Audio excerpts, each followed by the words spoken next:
Hey there mga my loves Aquarius! Thank you so much for always staying here with me in this channel. Hi sa mga new viewers, ako si Yan, welcome.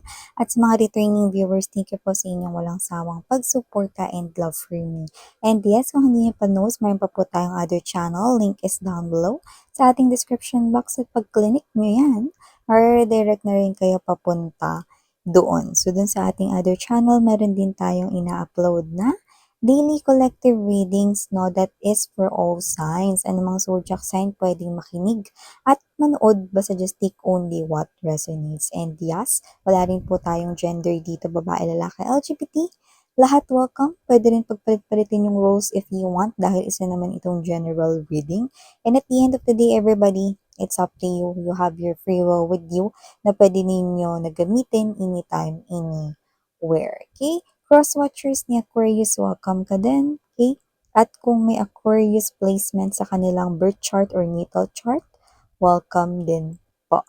So let us see what do we have here for your December 2024 Aquarius. Archangel Michael, thank you so much. Together with the angels and guides and ancestors of Aquarius, can you please show me messages for Aquarius, please?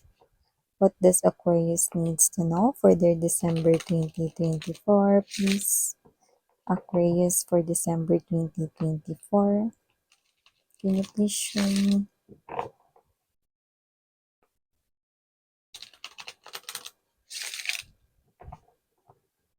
Aquarius, December 2024 messages.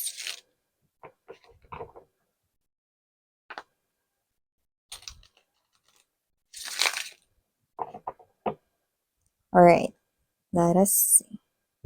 What do we have here for you guys? So Aquarius, we do have here the Seven of Swords, the Chariot card energy, the Ace of Swords, Ace of Cups, two aces, Ten of Coins, Page of Wands, Queen of Swords, Full card energy, Two of Swords, Ten of Swords, and the Justice card energy.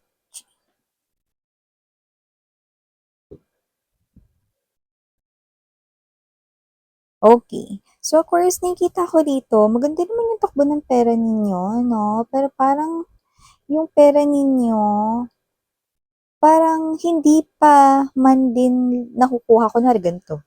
Wala pa yung kuhaan ng sahod, wala pa yung sahod pero parang sa isip ninyo, nahati-hati nyo na, parang nakakalungkot kasi parang konti na lang yung matitira sa inyo. Yun yung energy yung nakuha ko rito.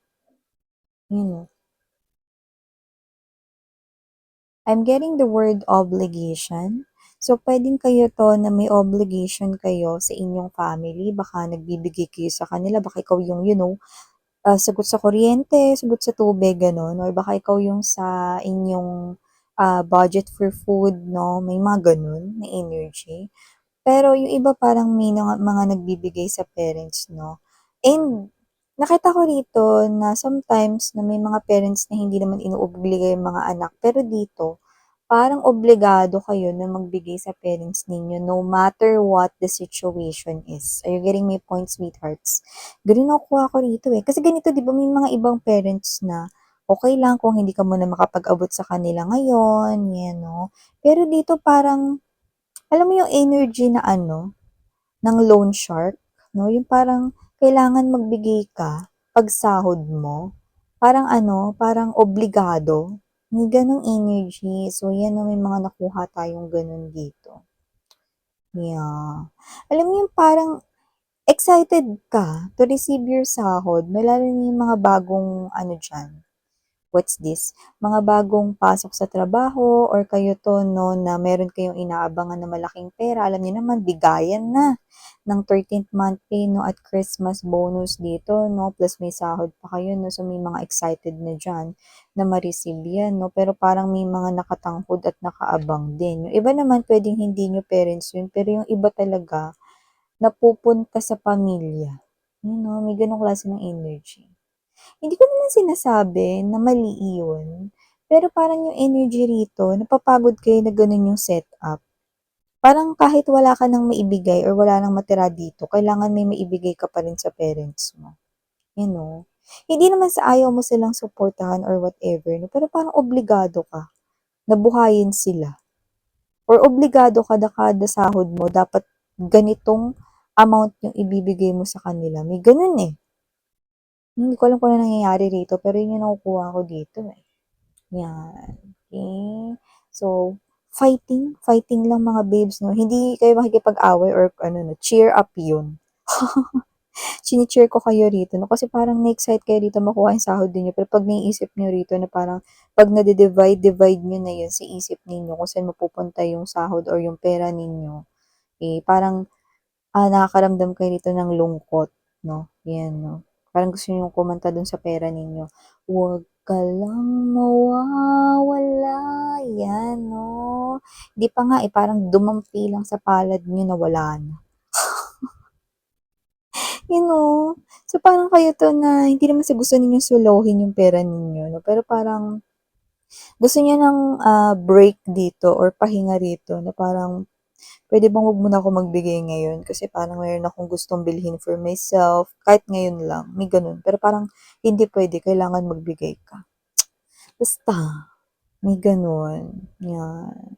So, iba nakita ko dito ng energy na posibleng may mga magbibigay rito ng pera 'no, para makapagluwas or makasama ang kanilang family. So, with the Chariot card energy, parang ito ay biyahe or pamasahe, I'm getting ticket, ano man 'yan, flights 'no, or bus tickets 'no, or barko, whatever, okay, basta transportation. Parang meron ditong magbibigay or maglalaan ng pamasahe 'no, alam niyo na either kayo yung uuwi or meron na lang kayong bibigyan ng pamasahe para puntahan na lang nila kayo, 'yan 'no. So, nakikita ko dito na parang siguro sama-sama na kayo mag-celebrate ng holiday season dito, 'yan 'no. Parang it's a family vibe, so puwedeng anak mo 'yun, puwede naman na parents mo 'yun 'no, or kapatid mo, 'yun. Parang may papadalhan ka rito ng pera na ipambibili, na dapat ipambili ng ticket, 'yan 'no, to travel papunta sa inyo 'no, or ikaw 'yun, uuwi ka at magta-travel ka para makasama mo sila ngayong Pasko, 'yan 'no. So, maliban diyan, Aquarius, nakita rin ako rito ng energy na posibleng merong magka-crush sa'yo rito pero maaaring hindi mo siya pansinin. Bakit? Kasi masyado siyang bata sa'yo. 'Yan.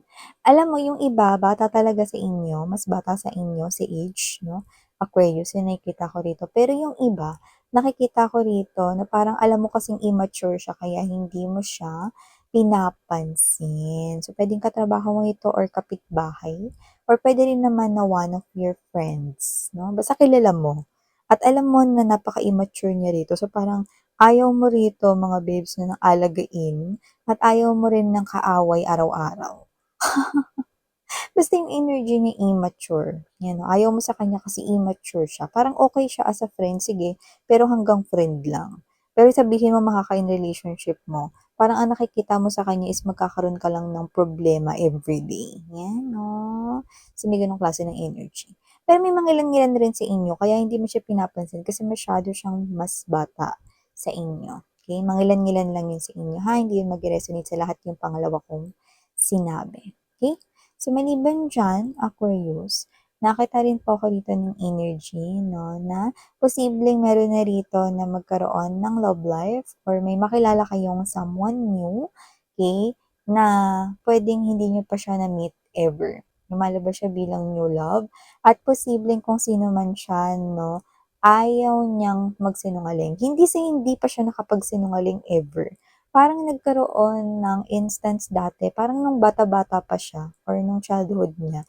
Parang nung isang beses siya or may time na nagsinungaling siya or hindi siya nagsabi ng totoo, parang napahamak siya dun, you know. Tas dahil dun, parang may natutunan siya na never na siya magsisinungaling and nabuhay siya ng gano'n. Ang tagal na. Like pagtapos nun, never na siya naging nagsinungaling or nagsinungaling 'no. Nakita ko dito mga babes na this person right here is masasabi ko na tapat siya, hindi siya nagsisinungaling, honest person. So, yun ang pinaka-clue niyo sa kanya. Okay? Malalaman niyo yan, okay, 'pag nakasalamuhan niyo na siya. Okay? May mga times siguro na sabihin niya sa inyo 'no, na parang basta sabihin mo ganito, ayoko, ano, kasi posibleng hindi pala totoo yun or whatever, basta masasaksihan niyo yun. May mga situations na makikita ninyo na honest person siya. This person, puwede rin na siya ay into law or baka siya ay isang lawyer or may kinalaman yung kanyang inaral sa law or, politics 'no, may ganyan. So, whatever the case may be, possible yun na yun yung profession niya, pero yung iba naman is posibleng kahit ano yung profession, okay? Basta very honest person siya. With the full card energy, parating pa lamang itong person na ito. And you could be meeting this person here this December 2024. And because this is Ace of Cups, I'm seeing na ito ang iyong truth. And this is someone here na makaka-in relationship mo. Pero sa 2025 pa yan. Yan 'no. So, maliban diyan, kung meron naman nagtatanong dito, paano naman minsan yung mga may ka-in relationship, may mensahe ba diyan? Meron. So, nakita ko dito mga babes 'no, ang mangilan-ngilang mensahe para sa mga may ka-in relationship. Kung meron kayong ka-in relationship at posibleng isa sa inyo ang single mom or single dad, may lumalabas dito na bata kasi. So, kung kayo ay may anak na or baka siya ay may anak na 'no, ang partner mo at posibleng, magkaroon ng challenge or hindi pagtanggap, okey, dun sa bata. Yung bata mismo yung hindi tatanggap.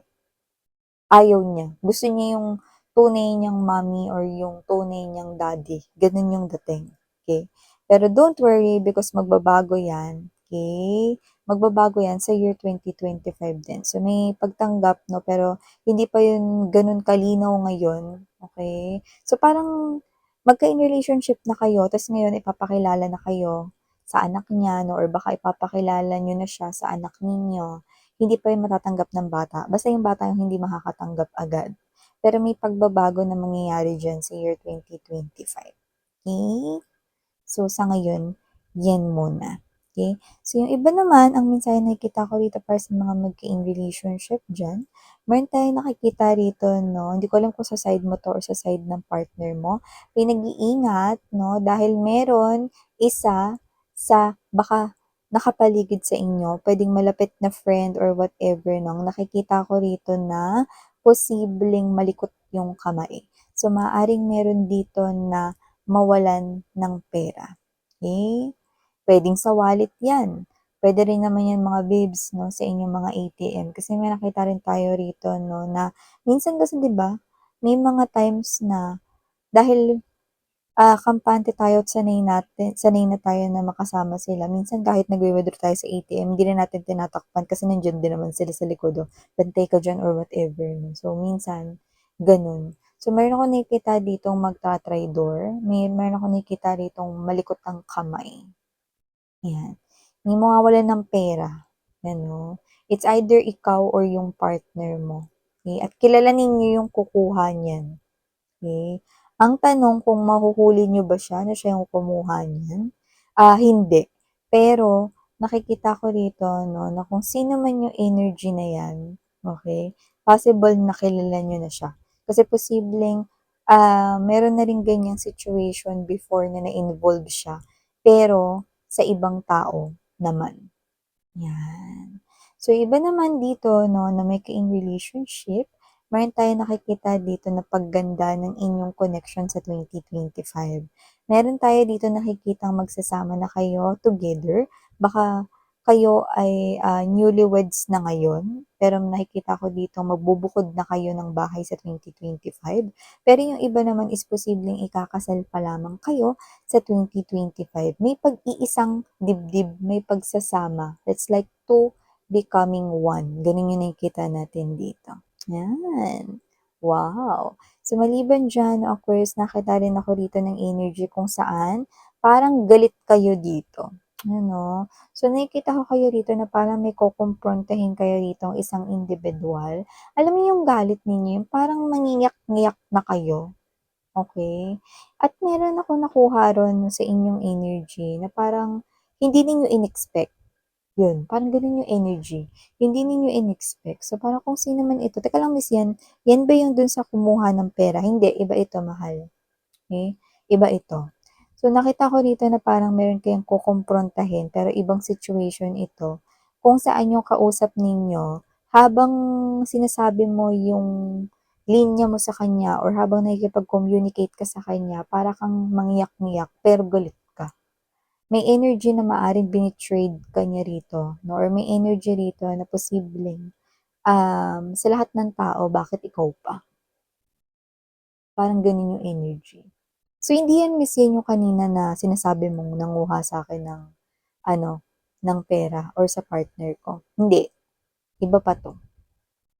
Yan, meron dito. Ito, posibleng mangyari ito hindi sa December, okey? Maaaring mangyari yan 'no, nag-aagaw ang January to February 2025, yan. Galit ka diyan. So, parang hindi ko alam kung may pain, eh, dun sa ano mo, sa energy mo. Galit ka ta's may pain. So, strongly posibleng mangyari 'yan January last week, going February 2025, okey? So, eto yung mga energy na nakuha ko dito for you, Aquarius. Thank you so much sa oras mo and again, I'm Yan Saranghaeyo, love and light. Annyeong.